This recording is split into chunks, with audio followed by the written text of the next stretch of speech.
But Okay, happening. for mine, actually, I thought I would have fallen out as well because I was so focused on asking the client so many questions, like wanting to figure out what is actually happening, focusing on pathology, trying to figure out like, is it like depression? Is it what's going on here? Is it just like midlife crisis, you know? And then I was sitting and I was asking all these questions, and there's like that awkward silence, like, you know, that silence because she doesn't know what to say anymore and she's kind of being resistant. So I just started laughing. I Mm. started laughing and I was like, oh shit, I'm laughing now. What do I do?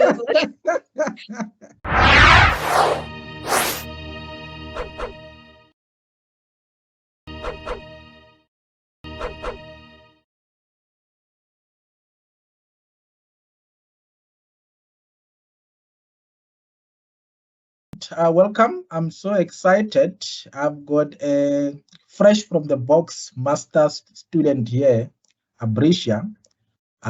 She's going to share with us her journey into the master's program. And I think what makes me even more excited about her is that she also watched the videos on the channel. She was so excited. She shared with me. And I said, I need you to come and share with others how you benefited and how you prepared yourself. And she's here today out of her kindness to share with us her journey into the clinical program.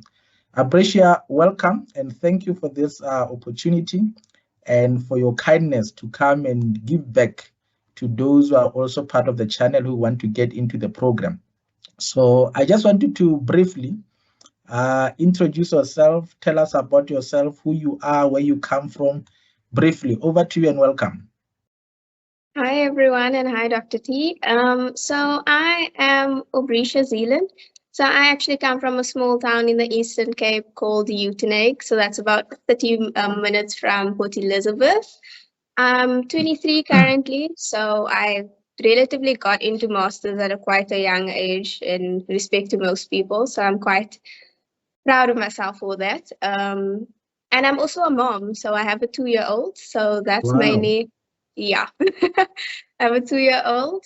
I did my undergrad at UWC in the Western Cape. And then I continued to do my honors at Varsity College in PE. And then I recently started, no, I'm lying. I then did my psychometry degree at EDHE last year. And then I also got into masters last year around August after selection week. Thank you for the background. Now, you are here because you got accepted into the clinical program into Rhodes, and I want to get into that process. Firstly, maybe just give me a background. I mean, you completed your psychometry, as you said, and you went into clinical. Did you apply for any other field besides clinical? No. Is it? And just take me back a bit. Why psychology? Out of all the courses that exist on earth, where did you come across psychology and what informed you following this particular career journey? Okay. For me, it's quite a personal experience. So, Mm, my brother actually suffered from a mental disorder for a very long time in my life. mm, So we actually have quite a large age gap. So we're 15 years apart in age. So I spent most of my life basically seeing everything happen to him and seeing how it affects my family and how it ultimately affected me later on in life. Because obviously I was young and I didn't really understand what was mm, happening. And, you know, coming from a family of color where people don't essentially talk about like mental disorders or mental illness, it's a taboo mm, concept. Like it's something that's not understood, it's something that's not talked about. So it was kind of just something that got pushed to the side, like, you know, you're kind of crazy mm, and we mm, don't know what to do with you, and like you the problem. mm, Even though my family was very supportive and they tried to obviously assist my brother as much as they could and all of that, like just seeing him struggle, seeing my family not really understand how to go about it, I think that is ultimately what piqued my interest in psychology. Because I was obviously like Googling things and trying to figure out what's wrong with my big brother. I was just that mm, caring little sister, and that's just how our mm, relationship's always been. So ultimately, that basically made me decide to study psychology and mm. created that everlasting, maturing interest in it. Yeah, no, it's totally understandable. I think there is that personal connection to it. And usually Yeah, people who follow the path based on that, I mean, they easily connect with psychology. But also, I mean, you really find some benefit in it in the process, in a sense that you can actually make change, not only in your life, but also that of your family members. And yeah, I mean, you must be happy now that you have been accepted into the Precious Clinical Psychology program. I call it precious because everybody wants clinical and not everybody gets into it. And you say you only applied for clinical, but which institute did you apply to?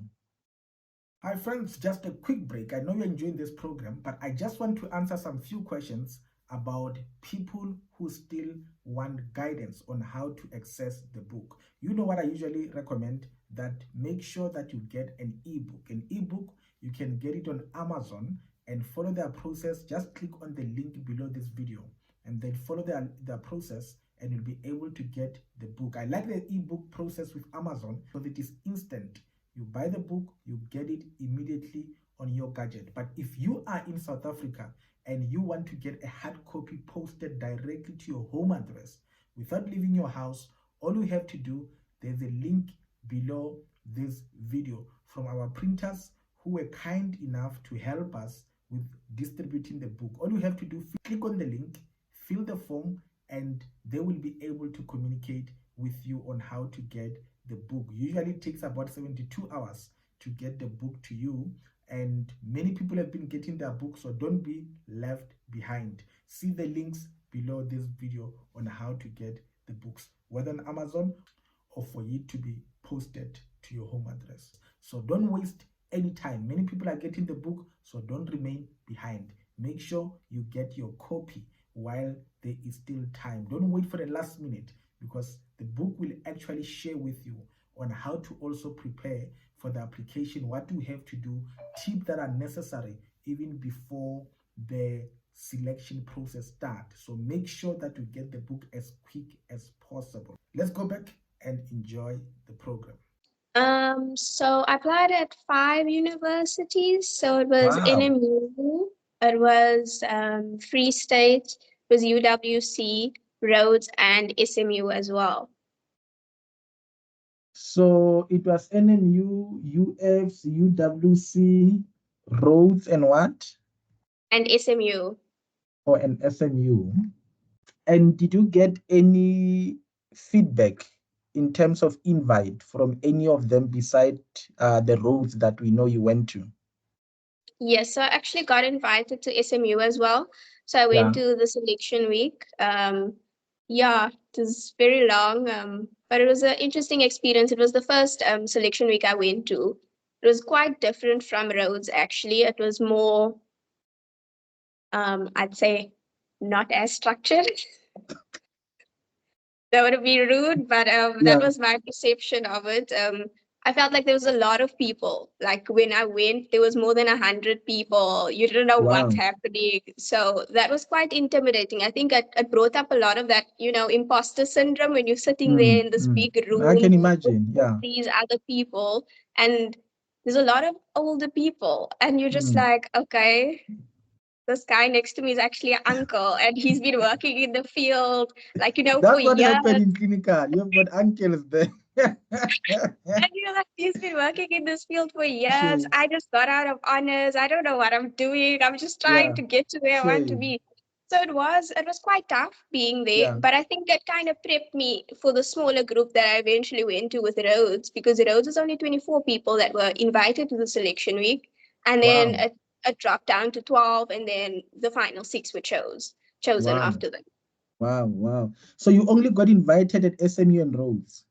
Yes, so the two out of the five. Did UWC give you a rejection reply to your application? Did you get anything from them? I think I got a rejection from all three of the universities. Yes, I remember. I think Free State actually sent me an email while I was sitting at SMU for the selection week. So I remember sitting with everybody, and everybody was like, "Ah, UCT just declined me. Ah, Free State just declined me," and we're Shame. just like, "Okay." Sure. No, I remember that time because I think because I'm very active on social media, people will send me, hey, Dr. T, have been rejected here. And, because I try to encourage people and all that. And I mean, the way this rejection comes, it's like they send them. They might even come following each other the day after the Yeah. other. So I can imagine the trauma of you being there on the selection and letters are coming in, how discouraging that must have been. Yeah, it was kind of discouraging in that moment, but you also need to think like, oh, at least I'm here. At least I've Yeah, gotten past some sort of like stepping stone. Getting yeah, into a selection week is also takes a lot of endurance and it determination to does. actually be Yeah. able to write that autobiography, to understand what you've written, and to allow multiple other people to Mm, ultimately read it as well. So it mm, is daunting either way. Just the application alone of applying to masters by any institution is quite intensive. No, no, I can imagine. I know, I mean, the stress is just too much. I mean, when we hear about the people, what they go through, and I remember, I think last year we did a lot because I had some 2 or 3 people actually got accepted into SMU.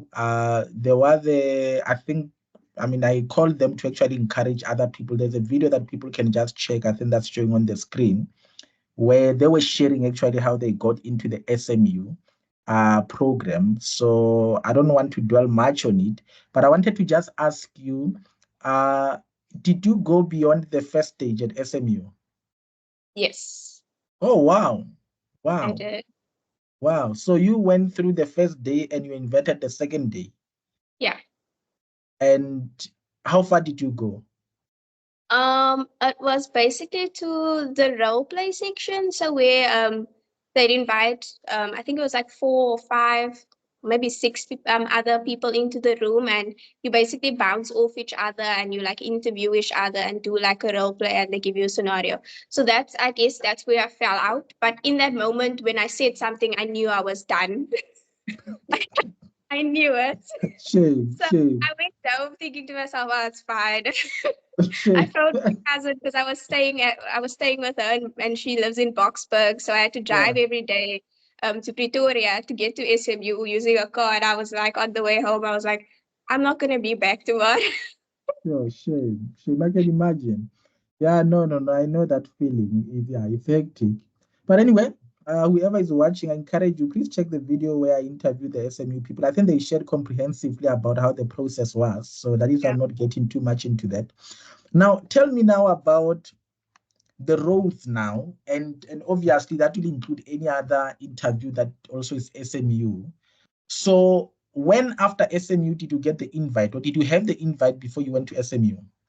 I had the invite before I went to SMU. Wow, you must have been motivated that at least you've got 2 alternative options. If this one doesn't work, you've got that one. I was shocked. Yes, I was Yeah, shocked. I couldn't believe it. yeah. But I was like, okay, let's see what happens. But obviously, a lot of people in my life were still trying to keep me grounded and like saying, people don't always get in the first time. So this is maybe just like a small stepping stone where you can see how it happens. And Just go I and think learn and come back and start my again. supervisor said that to me as well. She was just like, not always. And I was like, okay, I see you Sure, supportive, but I also see you telling me don't get too excited. So I sure. tried to keep that at the back of my mind the whole time while going through the journey. Like, don't think you know everything. Just be humble. Whenever you Mm, don't know something, just say you don't know it. Be honest, because mm, obviously, if you lie about things, it's not going to bring you anything in the pocket later on, because then you get mm, asked a question and you can't answer it. So I tried my best to be very transparent throughout everything. And I think that's what maybe made me get in, because mm. I was just very, very transparent, and I tried to be myself throughout everything. Wow, wow, wow. Yeah, no, no, I know. I mean, we tell people to be cautiously optimistic. Yeah. Don't you never know, because sometimes you can go there and think you've aced the interview and you get the shock of your life when you don't proceed to the next stage. No, no, that's Yeah. that's great. And tell me, how did you then?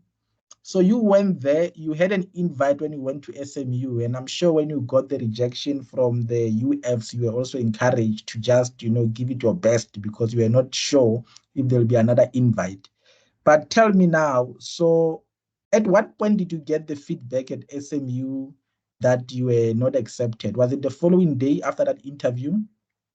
I actually think I've never received any feedback since then. Is Not it? that I think Unless, about it. unless maybe, because I know with SMU, from what I heard from the other colleagues, is that they will communicate that if your name is not outside, or I don't know, or they don't, because they were sending email, I think, after in the every afternoon Yeah, or so. after each day, they would send you an email and your name would appear, and then you go for the next day. But I don't think it was something that was quite clear to everyone, because I remember when I went back the second day, there were a few other people that were there and they were like, no, they never got the email. So they just came because they weren't sure if they're moving on to the next round or not. So I think like communication might have kind of slipped there, because I would have felt very Oh, bad if I just shame. showed I up. can just Yeah. imagine you are there and you didn't get the email and you're not supposed to be there. Yeah, so they were just sitting and Shame. waiting until whoever dropped them off came to pick them up eventually. So that was, I don't Oh, think that was nice. oh, But luckily I learned SMU. from it and I didn't go back afterwards. Yeah, no, no, I can imagine. And so after SMU, how far from then was then your interview at Rhodes? It was like a week. A week after. Okay. At least we had a Yeah. week in between to prepare. And how did you prepare yourself? What was the process that you followed for somebody who's going for an interview this year? Take me through the preparation process. What did you have to go through? How did you get the resource? What did you do? Because most people, when they talk to me, they're like, we've not done this thing before. You know, it's not like a job interview. How do you prepare yourself? I think when I got the invitation for SMU, I kind of tried to be more, critical about it, going through the DSM-5 and things like that. And I was like, there's no way I can study this whole thing and remember things. So then I just stopped. And then I reverted to YouTube videos, and there's like actually so little content that actually Mm, exists online about like preparing yourself for selection week, or just mm, getting ready to try to apply for it. So I was kind of mm, stuck in between, and then mm, I eventually found, I think it was a girl that studied at SMU as well, where she kind of documented her journey. So I mm, found her YouTube. So I watched a few videos of hers, and then I eventually found your YouTube channel, and then I watched a few clips as well. Which also, I think I can't even remember what the advice was, mm, because it was so long ago. But I mm, know I was just like making notes and trying to mm, figure it out. But I think all of that ultimately made me very, very anxious. So at some point after mm, SMU, I just kind of stopped and I was like, just center yourself, understand yourself, figure yourself out before you try to take pointers from someone else, because you're mm, obviously not in a space where you can take more in. So I kind of mm, just let myself just like let the steam off, because I was obviously disappointed. Like, you want to get in and you feel like you've gotten so far already. So it was kind of just like, they just take a break and just chill. mm. Yeah, look, I think it comes to that point where, I mean, you can listen to people, but I think you also reach a point where you need to take stock and reflect about Yeah. what you are hearing, because ultimately you need to know yourself better for the interview. Yes. So you need that. I mean, at the end of the day, to prepare yourself. But anyway, I'm what I'm gathering as well is that there's a limited information, and but I think that's why also we have the channel, because we're trying to reach out to as many people as possible by providing that content online, and people can check also online. I mean, we have a lot. I think only in South Africa, I realize people are not familiar with YouTube on how to browse into things. Because I Yeah. always have to explain, our channel, how to get information. So people can go there on the channel, get information. It's there. There are playlists. I think now I could confidently say, I mean, we have got substantive number of videos that can really help somebody if they Definitely, really yes. want to prepare. And thanks to people like you who are really take time to help others by sharing their stories. So you went on YouTube, you got whatever information that you could get, and you went and prepared yourself. And at what point do you feel, yeah, no, now I'm ready for rules? I don't think I ever felt like I'm ready. I think I just got there and just tried to figure out life and just spoke my heart out. Yeah. But from the videos that I did watch, like a lot of it was very informative. Like like different types of the steps within different institutions. So like some videos would say like SMU has the introduce yourself, and then the whole given a topic, and now you have to kind of defend the topic, and then moves on later to a role play. So like different institutions have different ways of going about it. Some institutions focus solely on your autobiography. Others try to get more of like research in and see whether you can actually like produce work like in a fast-paced manner. So it ultimately depends on where you're going and the institution and the type of actual masters that you're applying for. Because obviously some is masters of social science or things like that, and others is just masters of art. So it depends on the university as well, like what they focus on, which I think you ultimately need to prepare yourself for. Now, take me through the roads then. In terms of them, how was the process? You got invited. How was it? What was the first day? What was the process when you arrived there? So we had 2 interviews scheduled. So one from someone in the department, so a senior lecturer in senior lecturer in the department, and then one from either someone that's like a guest lecturer on the outside that works in private practice, or someone that works at Fort England Hospital that is also associated with Rhodes, because we do our internship at Fort England Hospital. So we'd either get the person from the department. No, we would get the person from the department and an outside person as well for the interview. So we'd had 2 interviews, and that was like the first step to the whole process. So I think most people start. Abeshia, when you say you had 2 people, do you mean like there were 2 people in one room or one 2 person per separate room? interviews. So the one was just with the person from the department, a senior lecturer, and then the other one was a separate interview with an external person, so either from the hospital or from a private practice psychologist that's affiliated with Rhodes And was it an Psychology. individual interview? Is it you alone Yes. in the So room with the everybody person? had their own, everybody had their own slot. Oh, that's nice. So it was like there was basically a timetable, and you could see like, okay, this person's going to that person at this time, and it was separated like that. Okay. Yeah. And so was it only on 2 occasions, 2 days? Yeah, and then after that, if you got through, then we had role plays. So the role plays were with and I think it was Clay.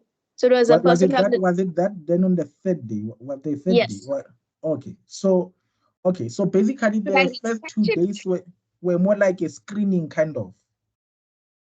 Yeah, so basically the first 2 days with the interviews, they focused heavily on your autobiography. So I'm talking about like scrutinizing it, asking you questions, trying to figure out how you've actually overcome what you mentioned. So it's basically just that introspection about self and understanding the whole situation that has occurred in your life and why you essentially wrote these things down in your autobiography. So it was quite intense about that ultimately. And then yeah. So I'm going to ask like a very curious master student wanna be. So when you say they interrogated you on your autobiography, did they have, I can just picture an autobiography there on their lap and you are sitting there, they are reading through it. Was it that kind of a setup? And they're asking you Basically, questions on that? I think it depends on the person. I know with my first interview, because when you apply to Rhodes, your application is actually online. So they use Google Forms. So the forms get sent to all the lecturers or all the people that are doing the interview. So they have your transcript on hand, they have your autobiography, they have your reason as to why you've chosen clinical psych, and all your other motivations that you mentioned. So the one interviewer did actually sit with his laptop and perused my autobiography and asked me certain questions about certain things. The other interviewer I had, she read it beforehand, and she basically just made notes about the things that she wanted to focus on, and then that's how our interview progressed. Can you give me just an example of the question that they were asking specifically, if you can remember? I know people, when they get to masters, they just want to shut that memory. It's something they want to forget about. Okay. I'm sure they ask you, why did you apply? Why did you choose clinical? Was the question similar to that? Okay, I have one that's actually quite deep that I'm thinking of now. So, Yeah. basically, because I mentioned in my autobiography the whole situation with my brother having mental illness and Yeah. kind of being like front row seated to see the whole thing play out, and then backstage as well because I also suffered from my own mental challenges. So Mm, she was asking me, because my brother has bipolar disorder, how would I mm, deal with someone if I had to be doing my internship now and this person came in with a manic episode of bipolar disorder, and how would I express myself? What am I going to do? Am I going to run out? Like, what would my reaction be to mm, being in mm, that situation? So it was like questions focusing on things like that, challenging your thinking ability, seeing whether you actually know how you'd react or find ways in that instance to actually get yourself out, or if you'd report it to like your supervisor and say like, hey, I'm not in a good space now, I can't deal with this client because of my personal situation or personal things that I've experienced, so can you just allow me to step out? So like it was like questions like that where I think everybody, because we've had conversations in the group where everybody was saying like they were challenged with certain things that they mentioned within their autobiography. yeah. Look, I think what you are mentioning, you are reminding me, I don't know if you saw, there's a video I did about Q&A, and one thing that I mentioned on that video was that just be aware that whatever you mention, you are opening a door for them to question you on it, and Yes. only mention what you are ready for. And for me, I don't think it's a bad thing. Actually, it's a good thing. You need to actually, in a way, try to guide the interview by revealing what you want them to hinge on. So, in other way, you have a memo by virtue of having submitted that particular biography of what they might ask you on, which I think is a good thing. Yeah. So I'm glad you are mentioning that. And yeah, the video I think is showing on the screen for those who want to see that. And so there were those two separate interviews. And then what happened after that? Did they tell you go back home? If you're invited for the third day, we'll tell you, or you check your name outside? What was the process after the second interview? So they sent an email and let us know, like, okay, after today, 4 p.m. or whatever time, you know whether you are moving on to the next part of the selection or whether you have fallen out. So then they would send an email with the list of names and basically say, congratulations, you've moved on and all of that. I'm not sure if the other students that didn't move on got a separate email to like say you have been unsuccessful, but I know the one that I received was very positive and had the list with all the other people that have proceeded on. And so, and how was the third day? And how many people were selected, if you could remember? You said you were 24 when you started. Yes, and then it moved down to 12 and then 6. And so, how was the structure of the third day? So the third day was role play. So we did a role play with, oh, sorry. No problem. Um, we did a role play with one of the current or then current M1 students. So we had 3 M1 students in the room with a senior lecturer. And then the client basically came in, they gave you a prompt. They actually sent beforehand um, an email with like a whole prompt page to say like, okay, Mm. this will be when it's at, and this is basically what will be discussed, and you need to prepare in this manner. I can't exactly remember what was on the page, but I know we did receive something like that, which is quite reassuring because, you know, you don't really know what you're doing or what you have to go into when you're doing a role play. So that was nice having that document that kind of said like, you're not a professional, we know you're not, so just try your best. Mm. So then one of the students was basically the client and you were the therapist. So they'd give you a whole scenario, do the role play, and you basically need to respond, and you're being watched by the senior lecturer and the other 2 M1 students. And then they basically give you feedback and tell you like maybe how you could improve and you have like a second chance kind of. So then they'll say like, okay, maybe you weren't too empathetic. Maybe try engaging more with your client and trying to see like more of the client instead of just wanting to ask too many questions. I know a few of us mentioned that we all had that feedback from the M1s and the lecturer.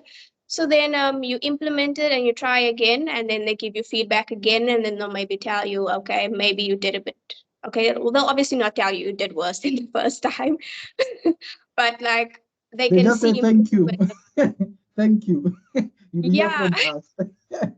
just that brief, like, okay, thanks. Okay, But happening. for mine, actually, I thought I would have fallen out as well because I was so focused on asking the client so many questions, like wanting to figure out what is actually happening, focusing on pathology, trying to figure out like, is it like depression? Is it what's going on here? Is it just like midlife crisis, you know? And then I was sitting and I was asking all these questions, and there's like that awkward silence, like, you know, that silence because she doesn't know what to say anymore and she's kind of being resistant. So I just started laughing. I Mm. started laughing and I was like, oh shit, I'm laughing now. What do I do? So then they looked at me and the lady was like, do you want to take a break? And I was like, yes, please. And she allowed me to go outside and she was like, just take a moment, reflect, and try to give me some feedback. And then I came back in and tried it again. I think I was the only one that actually laughed. So it was kind of stressful thinking about it. Sure. Um, but then I eventually got another email and then I was moved on to the next round. So then after that, we had a panel interview. So the Um, next round was it the following day? yeah. So basically you had Well, more. it differed because some people would be like maybe on the Wednesday they'd have the role play and others would have it on the Thursday. And then the Friday was ultimately like the panel interview. So everybody went for the panel interview on the Friday if you were selected. So it So was there more like a was 5-day program. Yeah, it basically depended on where you were slotted in. So I know I did my role play, I think, on the Wednesday. So I waited patiently the Thursday and then I had to wait the Friday morning for the panel interview because I was quite late in the day. I think it was like around 2 o'clock. So it was the whole Sure. 2 days of anxiety trying to figure out like what I need to do, what I need to prepare for the panel Yeah. interview. If it's going to be as big as SMU's was, because that was a lot of people that were sitting in front of me, Yeah. or whether it would be a more smaller group. But Yeah. yeah, No, so this was actually a selection week. It was definitely a week of the whole process. yeah, Yeah. it was. Yeah, look, I think what you're sharing is very important. And you are just reminding me what you said earlier, that try to be yourself. And I think that's the core thing about it. Because I mean, if from what I could gather, I mean, the roads people are not there to intimidate you. They create that welcoming environment for you to basically just showcase your abilities, from what I could gather. Because I mean, some of the selections, like as if it's intimidating. You get 10 panel of people there, and it's like as if they want to make you scared to be part of the interview. So I'm glad you mentioned that, because clearly, I mean, if you could laugh and they send you outside to sort of reflect and come back and calm your nerves and all that, I think really that is what we need in terms of the selection. So how was then the final day? You said it was a what group A session, panel interview, yeah. and Just how interview. was it like? Yeah, so how many people were there in terms of the panel? It was supposed to be four, but unfortunately one got sick, so she couldn't make it. So it was just three people. I'm sure On you guys were very happy.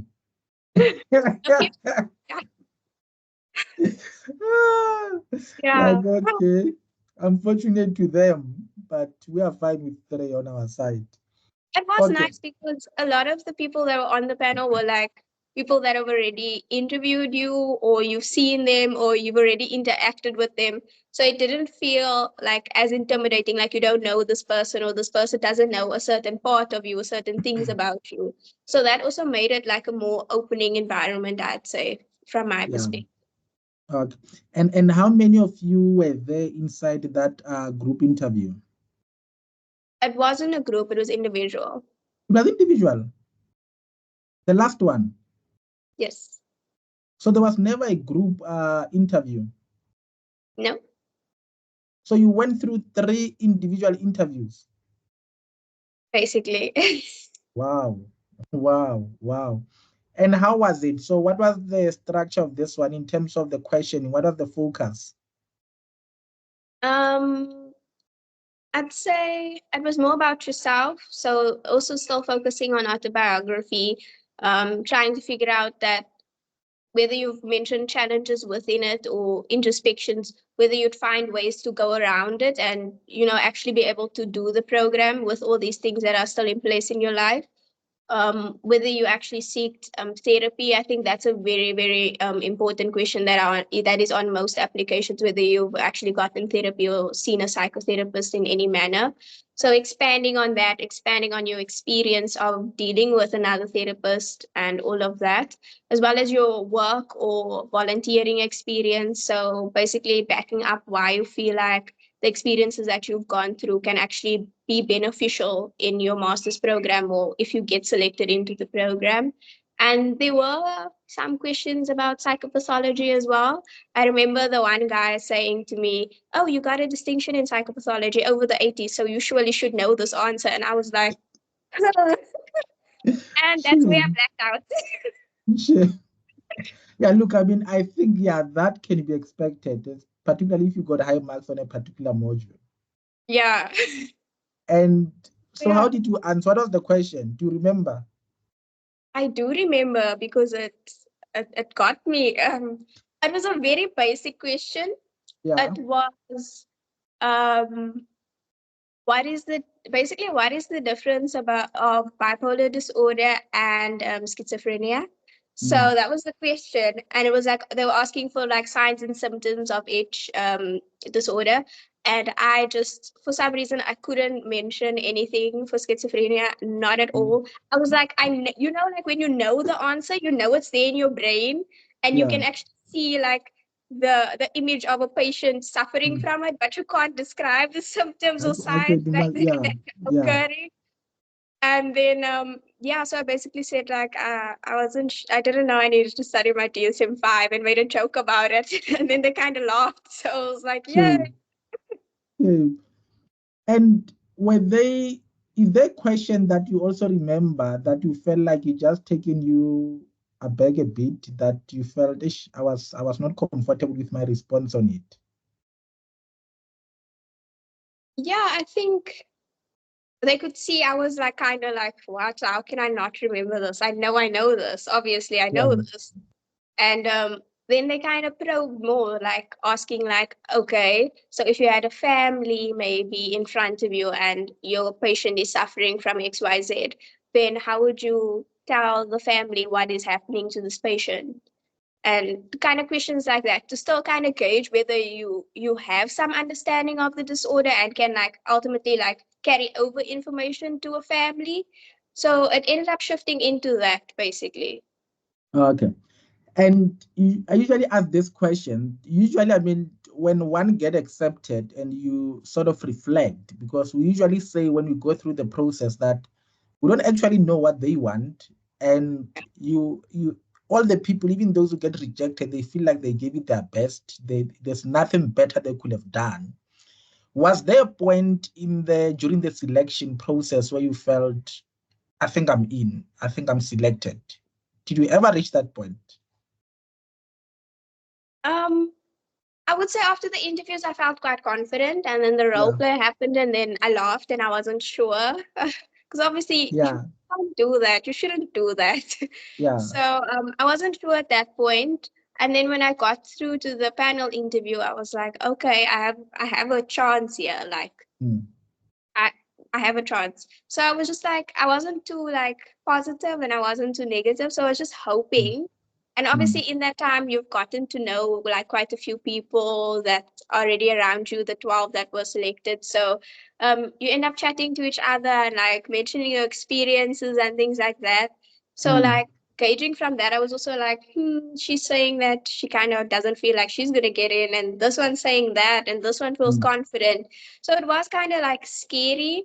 But mm, one thing that Rhodes did that made like the connection between, I think, all of us that are currently in the program grow so much stronger is, I think on the Tuesday evening we had basically like welcome drinks evening. So it was all the M1s from that year and masters and counseling, the lecturers and supporting staff, and the people that got selected. So we could basically chat to everyone, get to know everyone, and that was really nice. So Wow. I definitely, like, we all, like, when we got accepted, everybody that got accepted already knew of each other, and we could like say like, oh, I remember you, oh my word, it's nice seeing you again. And we actually all mingled within each Wow. other's company. So that was also nice, like seeing that the people like you actually, spend time trying to get to Mm. know or speaking to, those are the people that got in eventually. So that was also something quite nice that I think they did. That's great. That's great. And is there a point or a question that you can remember that you answered so confidently that after it you felt, you know what, for that question, clearly they must have seen my strength or ability to be selected?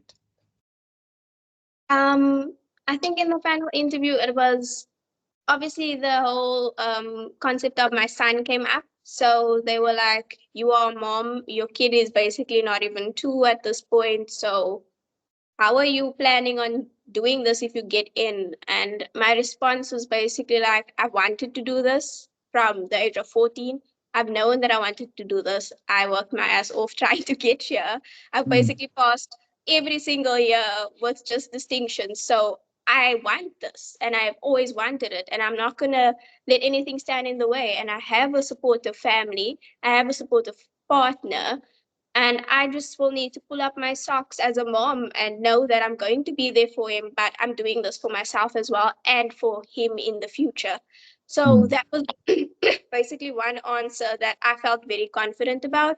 Because whether he's 5, whether he's 2, whether he's 1, I'm still going to have to leave at some point to actually Mm. pursue my dreams. So I might as Yeah. well do it now, when he barely understands really what's happening, and I can at least go home every other weekend because of, luckily it's in the Eastern Cape. Mm. So I think that was one answer I was very confident about, where they could actually see like I'm not making jokes. Yeah, no, no, no, that's great. And clearly, I think you are reminding me of that video on Q&A, because I think I spoke about that always bring something that is unique for you, because I mean there might not be a lot of people on that interview, or maybe you are the only one who has a kid who's very young at that stage. And I mean that question can only be relevant for you, and that response is actually unique that you are providing, which is what you are also bringing into the class. No, I'm so happy. Thank you for this, and thank you for what you have shared. This is very informative. And in conclusion, there are people today who are preparing now, about to apply. You know, others they've applied already by the time they're watching this video, and they might be invited for the interview. What advice can you give them in terms of preparation, in terms of when they get there, should they be invited? I know you mentioned about being yourself, but what else in addition to that can you share with them? um, Firstly, I would say focus heavily on your autobiography. Understand how everything shapes you and what you've actually gone through in life. And that being said, also actually going to therapy, because I think therapy is such a useful tool. Like, I spent my honors year and the years before that struggling tremendously, and I didn't want to see someone because I felt like I'm strong and I got this. And I eventually just, sunk in and kind of had a breakdown, and I was like, let's go see someone.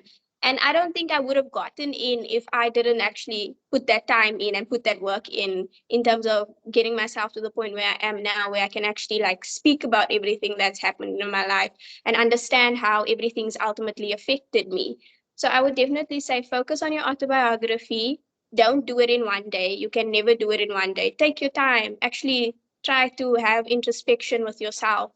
And I would highly recommend therapy. Even when you're doing masters, one of the first things they'll tell you in the first week is go to therapy or find a therapist that's willing to take you on. Even if it's at a reduced rate, find someone that will assist you, because there's obviously a lot of things and a lot of things that are going to be on your shoulders when you are a therapist, because it's everybody else's problems. So you can't be sitting there with your problems and then having all these other people come to you as well with all their problems, because you won't have space to be yourself and to understand how you're dealing with everything. So those are definitely two things that I would say is very important when applying for masters and trying to get in, is working on yourself and understanding yourself. And another thing I'd say is volunteering or doing extra courses in things, even though you don't think it's like that much, just try it and do it. That interactions with people, with children, is very beneficial in the end when you need to work with people on a daily basis. So I would say volunteer more as well. I know a lot of people can't actually do it because of all the different things that are happening in life. Like I know with me personally, volunteering wasn't something that was on the top of my list because I had a kid in my honors year.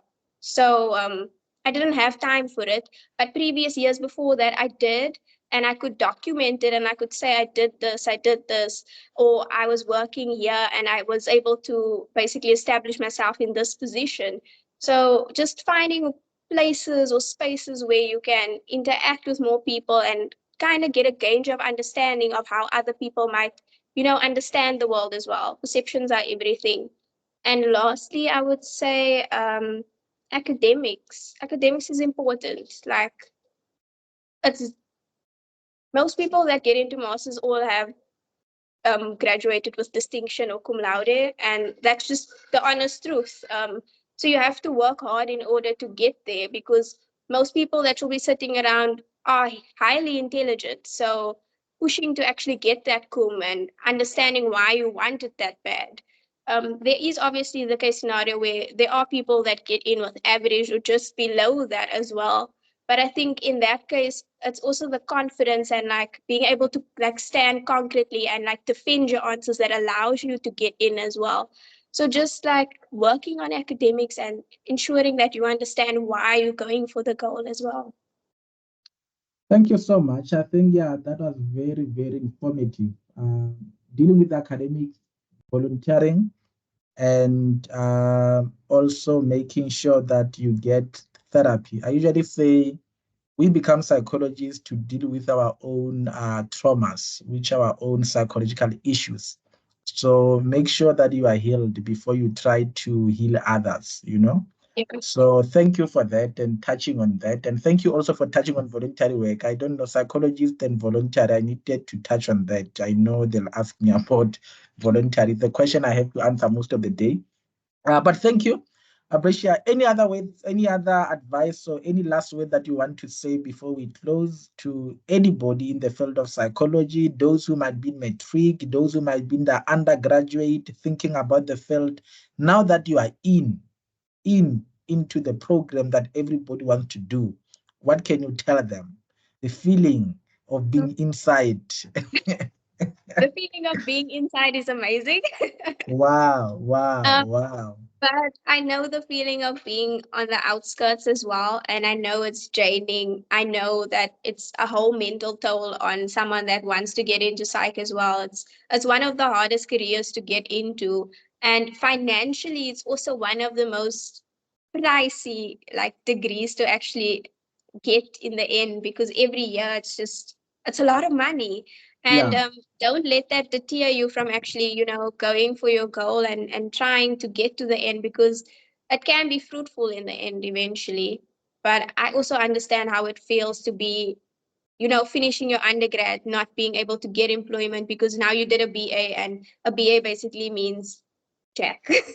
Yeah. In South African context. Then you do your honors and then you're sitting now again and you can't really do anything as well. Most people just employ you as an administrator or something and also pay you absolutely nothing because they don't really recognize the degree or see the importance of it. So I also understand how it feels to be in that position, but in the end it gets better, and just putting your efforts in and trying to get there is worth it in the end. Awesome, awesome. Thank you. Abresha has been selected into the clinical program at Rhodes University. First into the master's program. And how long is the master's there? Is it 1 year or is it a 2-year program? How have they structured it? It's a 2-year program. So the first year is coursework and your research.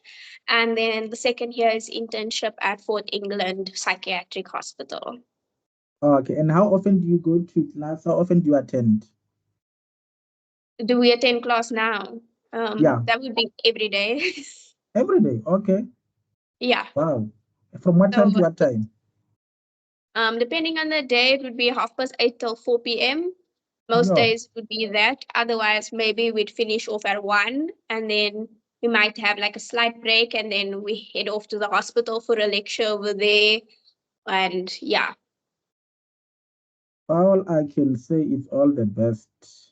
I don't know. I don't want to be in your shoes. Yeah, it's long days, and now at the moment it's still fine. It's not that intensive because we don't have any cases yet.